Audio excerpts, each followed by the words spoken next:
r/AskReddit. What's something that society generally accepts as normal, but when you think about it, it's actually very strange? Honestly, when you think about how most foods must have been discovered, it's remarkable how we're able to eat anything. Take olives, for example. Raw, they're extremely bitter and almost completely inedible. Yet someone was like, you know what this needs? To be soaked in brine for days first. I mean, how many things did that guy put in brine first before he landed on olives? Or bread. It was discovered in Egypt in 8000 BC because they were brewing beer. The yeast from the beer was left out, and in the heat, rose and created sourdough. But for that to happen, we're talking leaving this paste out for days, and someone saying, yeah, I'll eat that. Most nursery rhymes are really messed up, if you take them literally, like when a bunch of kids did surgery on a sleeping man and filled his stomach with stones and drowned him. So many of the old children's stories are dark as hell. The Little Mermaid ends up cutting her fin in half to make legs and dies. In The Little Red Riding Hood, the wolf leaves the grandmother's blood and meat for the girl to eat. I'm sure there are loads more, but they're the ones I can think of right now. When parents and grandparents meet a long-term significant other and start saying, "Give me grandchildren," it's basically saying, "Have lots of sex with my child." Just weird to me. Beach attire. Everyone at the beach is essentially hanging out in their underwear, some wearing less publicly than what they'd normally wear hidden under clothes for the sake of decency. As long as there's sand and water, it's totally cool to walk around in brightly colored undies. Having a 200-gram rectangle in your pocket that can access every bit of knowledge from the entirety of human history. If you heard of an alien species and they used a device to portray a simulation of them killing each other for their entertainment, you would think they're crazy. Yet, we play shooter games all the time for fun. That most our clothing is not socially acceptable to wear out on a daily basis. Literally, the only thing that is keeping us as a group from pajama-level comfort at work and school daily is groupthink that signals laziness and lack of self-respect. Being 18 and carrying a weapon to go to war and potentially kill another human being, but not being able to get tipsy in your home country. Clapping. You're effectively hitting your hand over and over to congratulate someone. Yet, if I hit any other part of my body, it's weird. Just picture someone getting up and slapping their stomach repeatedly after a play or concert. Having a popularity contest every 4 years to see who gets control over the thermonuclear weapons. Funerals that include viewing of the dead, especially those who are very ill, etc. Lordy, she had lost so much weight. He just don't look natural to me. Look how good she looks, and I swear I heard the accident tore her all up. Some funerals do not include the viewing. They say it's grief that makes people act strange. I'd lay odds that it's more likely to be greed.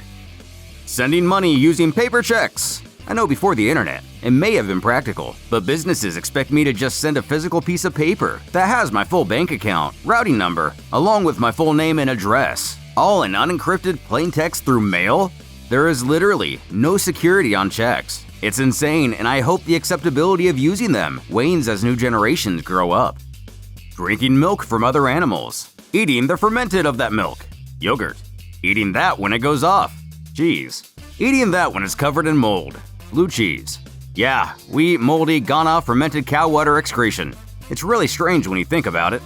Playing hard to get. You have to fake disinterest to make someone interested. What? I decorate a tree that's slowly going to die over the course of a month. On the day before I throw it out, I put presents underneath it. As soon as the present opening event is over, I despise the tree and only wish it was gone. I repeat this event every year. How many people would make a religion if today a 13-year-old girl gave birth to the quote Messiah, claiming its father is the God? How many people would actually be okay with that? That the whole "this is God's children" thing is a result of trauma, fear of informing the public about the man behind this, some kind of Stockholm syndrome or mental illness, etc. I knew this guy in the military who was Nigerian. We're at this training exercise in the middle of nowhere. The facilities are like an open picnic spot, a male barracks, a female barracks, and showers in the middle, but it's all outside and separated. We're having a meeting in the guys' barracks, because for some reason, it's okay for the females to come in there, but not vice versa, because Army. Dude walks in from the showers with a towel in his hand, and nothing but boxers on. We all freak out like, dude, you can't walk in here in your underwear in front of all these females, and he looks at us confused. Quote, but it's just like shorts. But, I mean, yeah, but... Open casket funerals. Pretty much you, your family, and your friends go to a centralized location to sit in chairs. Look at a box that contains the body of your loved one. I get that it might help people say goodbye one last time and help with their grief, but it's still really weird when you think about it.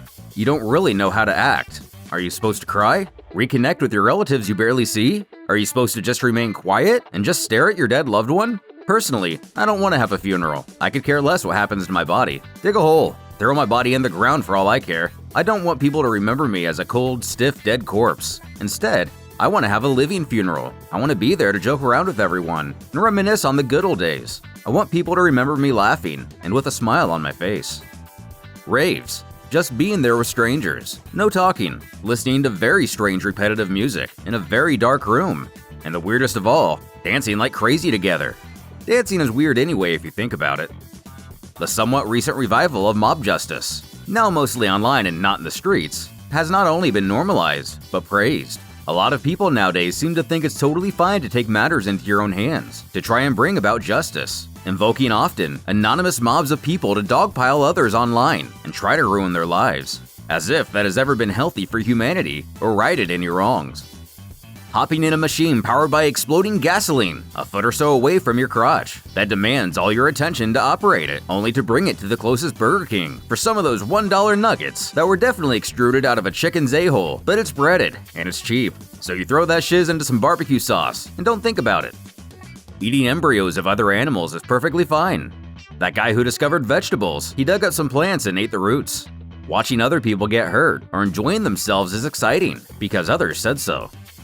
Marriage. You love someone so much that you legally bind yourself to them and then have a witness watch you sign a document for the government that confirms you will be together until you die. The bride's father then, quote, gives away his daughter, and she takes your family name. What in the actual heck? Crappy customer service at government-run facilities. It's like we all have to go to the DMV or the post office, so we've just accepted it's going to suck. But we are still the customer. Can you imagine if the next restaurant you went to treated you like the DMV does? There's this overriding mood in the zeitgeist that abusing substances chronically is fun, cool, down to earth, and makes you an accessible, chill person. The reality is, people who use substances regularly to change their internal mood are deeply anxious and completely the opposite of the image that is portrayed by chronic users. And yet, if you're not a user of mood-altering substances, alcohol included, you are generally looked at as a weirdo.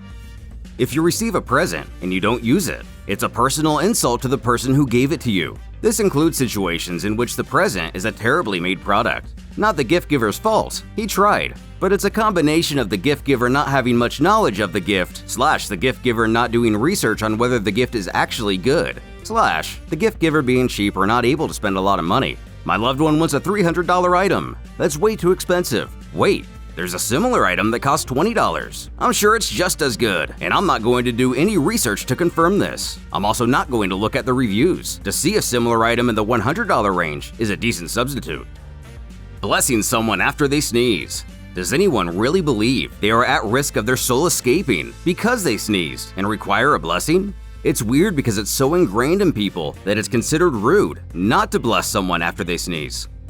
Strangers touching pregnant women's bellies without permission. It annoys the hell out of me. I swear when people do this to my fiance in the future, I'll just stick my finger in their mouth. Only eating certain foods at certain times. Why is it considered weird to eat steak for breakfast and cereal for dinner? It's not like our taste buds are physically altered by the time of day. If anything, drinking orange juice in the morning should be looked down upon, seeing how repulsive it tastes after brushing your teeth. Parents forcing children to apologize or an equivalent. If they don't mean it, there's no point in doing it. All you're doing is teaching your kids sincerity isn't important and escape the repercussions of your actions, which in the real world is sort of isn't. This puts a barrier between self-accountability and the end of a sort of persecution. If you don't recognize something as your fault and then the punishment stops, you're going to assume there's nothing for you to fix. Nobody is perfect, and in a dispute, someone's in the wrong. This may not be true always, but that's a different discussion. Raising your kid by awarding them with making amends without recognizing that they did wrong is the same as saying there's nothing for them to fix. In some cases, this may be correct, but oftentimes it isn't. And I would project it leads to stubborn, closed-minded adults who don't know how to handle criticism or suggestions. And my personal thing I find weird about society is the faux professionalism we're supposed to project while at work. "Oh, I'm sorry, sir. Let me find somebody acclimated to the situation to assist you with your needs." Nobody talks like that. It sounds fake. I understand they're trying to come across as essentially robots that are there to serve. But you know how we feel about robots here, and my personal experience is that nobody likes that personality. But you guys take care, leave a like, subscribe, and do stuff in the comments below. And help us fight the robot.